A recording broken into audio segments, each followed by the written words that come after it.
According to the Center for Disease Control and Prevention, 34% of Americans aged 20 years and older are classified as obese. Another 34% aged 20 years and older are not obese, but they're still classified as being overweight. According to Farm Bureau, the world population will double by the year 2060. So let me ask you a couple questions. How do we get Americans to eat healthier? And with so many people in the world already dying of starvation, what's it going to be like when there are twice as many people to feed? Well, you may not realize it, but these questions share an answer. That answer is rabbit meat. Rabbit meat is a healthy alternative to beef, chicken, pork, and lamb, and it also helps combat a growing population. I've been raising rabbits for 13 years for meat, and I've also done some additional research specifically for this speech. Now, I know most people are opposed to eating cute and cuddly creatures, but I ask you to keep an open mind as I combat cute and cuddly and explain the nutritional benefits as well as the advantages of raising rabbits.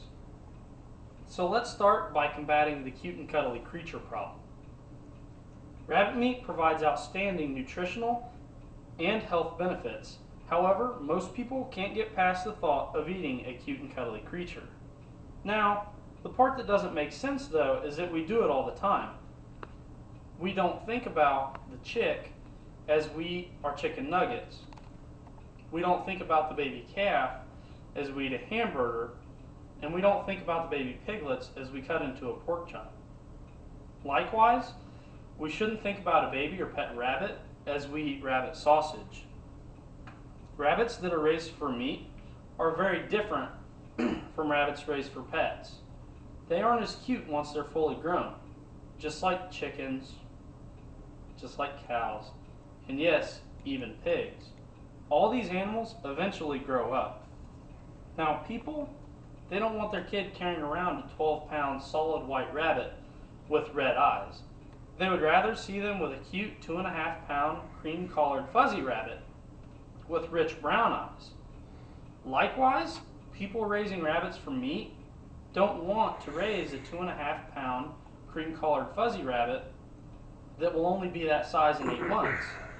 They would rather raise a rabbit that's going to be 2.5 pounds in 5 weeks.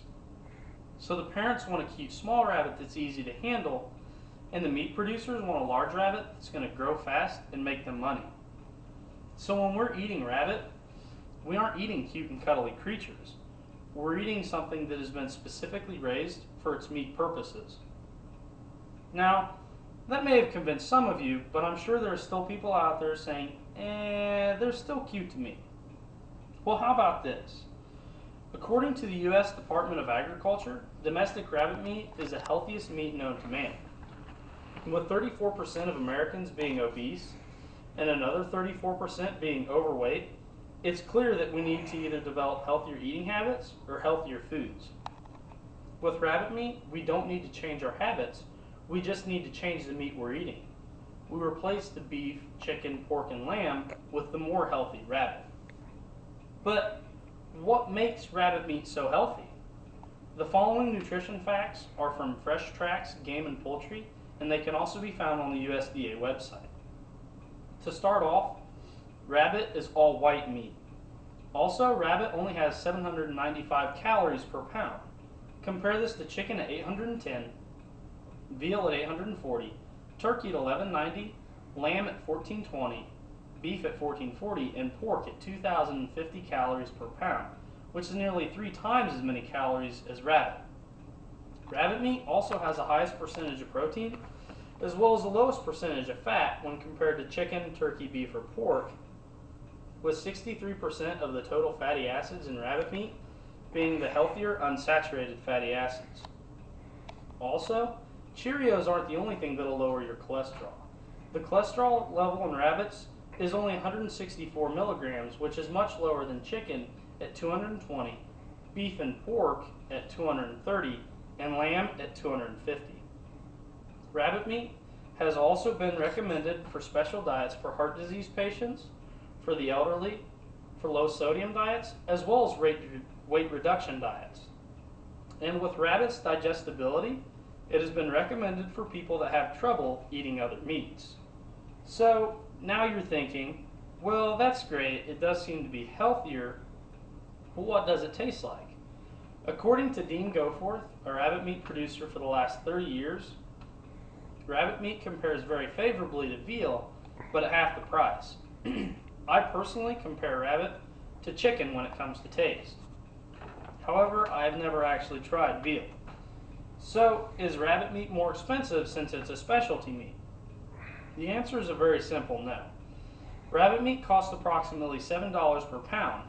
You compare this to beef at $10.50, lamb at $8, pork at $7. Now I know you're thinking, well, I can buy ground beef for $1.80. I took the average price of all the cuts of meat, and filet mignon is certainly more expensive than ground beef. Pork and lamb also have their own specialty cuts, which drives the price up. So, rabbit is affordable, but how do you cook it? Well, there are numerous ways to cook rabbit. You can grill, bake, and broil it, and the list goes on. At home, if a recipe calls for chicken, we usually just replace it with rabbit. There are also numerous cookbooks with rabbit-specific recipes, and there are also a few cookbooks that are just for rabbit. Now, another good source of recipes is the internet. With a regular search engine, you can find all kinds of different recipes that you can try out on your own time. My personal favorite is fried rabbit. So, now that we've covered the nutritional benefits and how it can help Americans to eat healthier, let's dive into the advantages of raising rabbits and how it can help with a rapidly increasing population.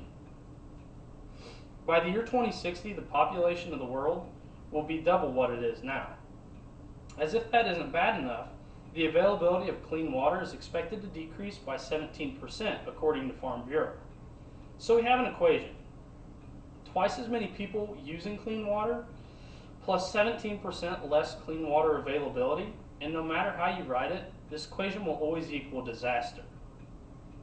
So how can rabbits help this problem?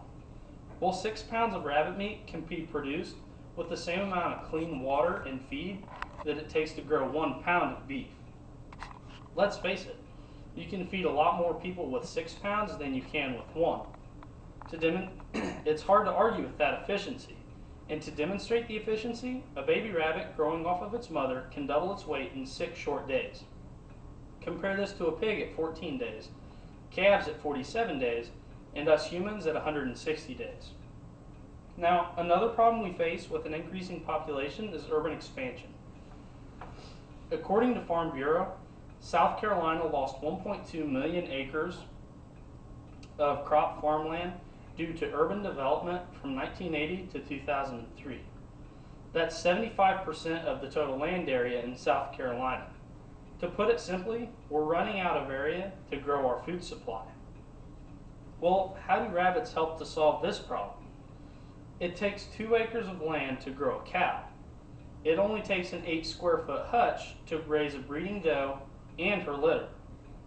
So it's either 87,120 square feet for a cow or 8 square feet for a breeding doe and her litter. That same breeding doe can produce 320 pounds of meat in a year according to Dean Goforth. Plus, rabbits still produce nutritious meat being raised on plants that us humans don't use for our food supply. Chickens need large amounts of grain to produce large quantities of meat. So if you want chicken, you just have to give up bread, which we can't afford to do. So there are some definite problems that are facing society. These problems include a large level of obesity, as well as unhealthy eating habits, and a rapidly increasing population.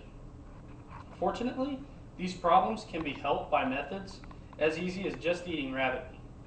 It provides an extremely healthy source of meat, and it does so more efficiently than any other animal. Now, I don't think rabbit meat is the only answer to these questions or problems, but it certainly can be a huge factor. With that being said, I would like to leave on this. With so much of our fresh food supply being imported from foreign countries, how long will terrorists wait until they start poisoning our fresh food? With food being imported, we have no control over our food supply. With rabbits, we're that much closer to being self-sustained.